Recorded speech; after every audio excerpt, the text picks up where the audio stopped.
Thursday, April 5th, 2012, and the time on deck is, let's see, okay, you can see, I like that light glowing blue, isn't that cool?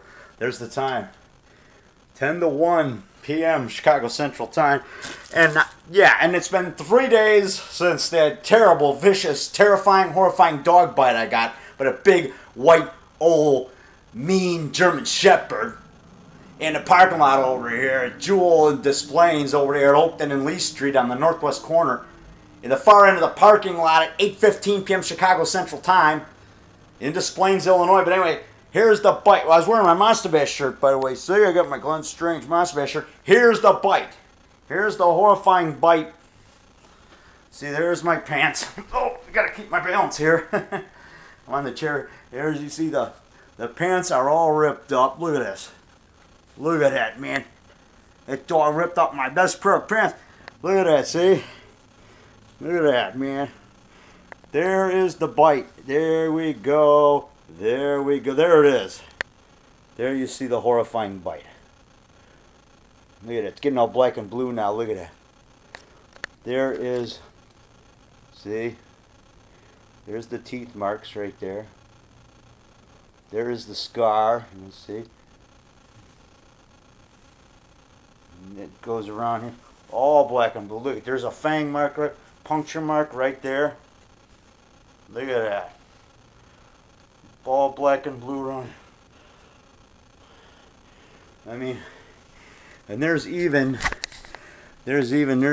little mark right there. Right there is another mark. And there's even another mark right here. Right there. And I'm on a blood thinner, you know, too. Oh, look at that. Look at that. See, look at that. The dog ripped up my pants. Yeah, I'm on a blood thinner because I had a blood clot like about a year and a half ago in my leg. So, you know, they keep me on that. I take one or two tablets a day, depending on. I take about 1.5, 2 tablets a day now.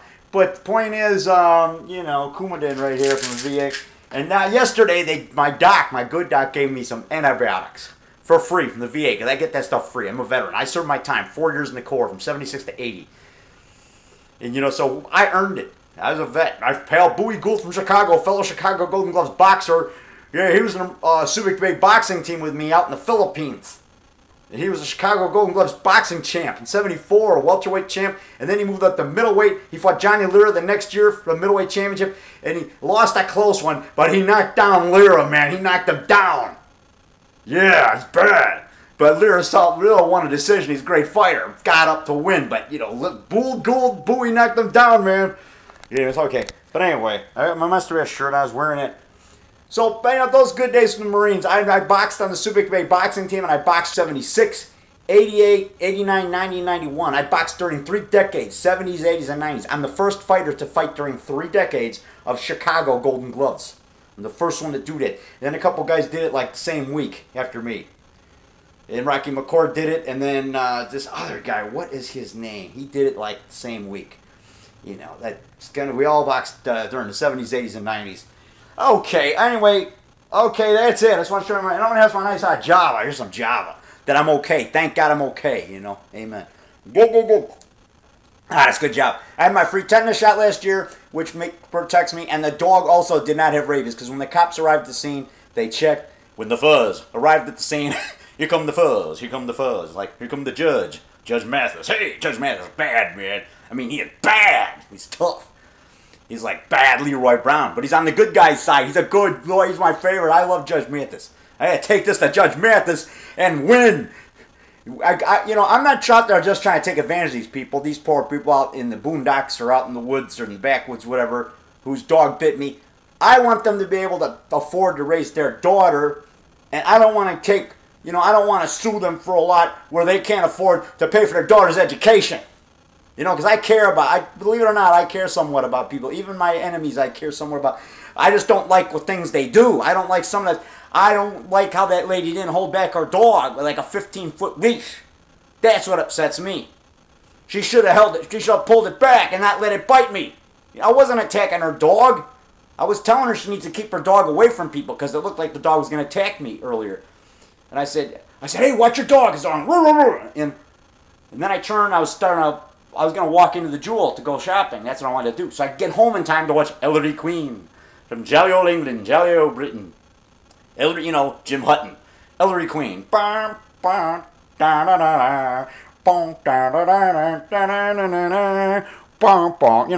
You know that music they play on Ellery Queen? That comes on right after Del Vecchio. Yeah,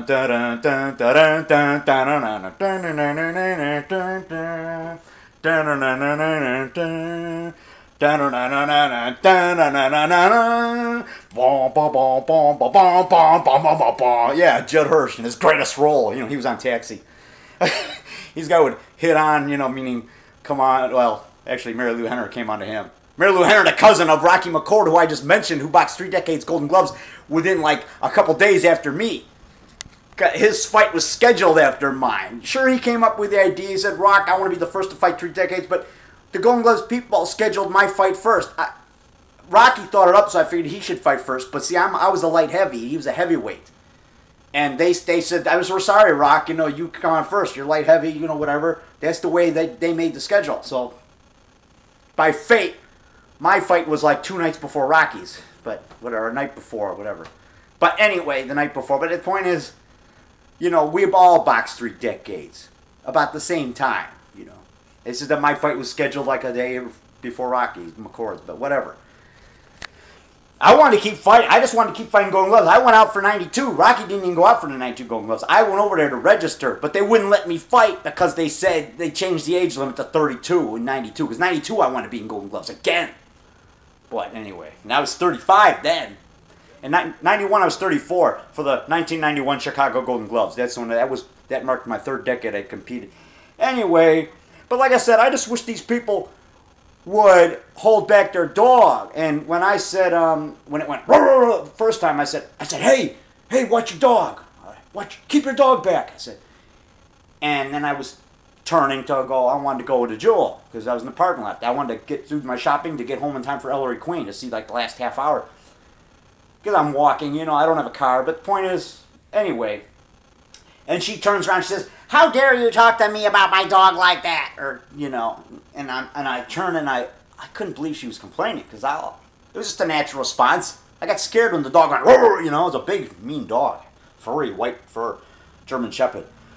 And so, when she's complaining, how dare you talk to me like that about my dog? I turned, I said, hey, you got to keep your dog away from attacking people, you know.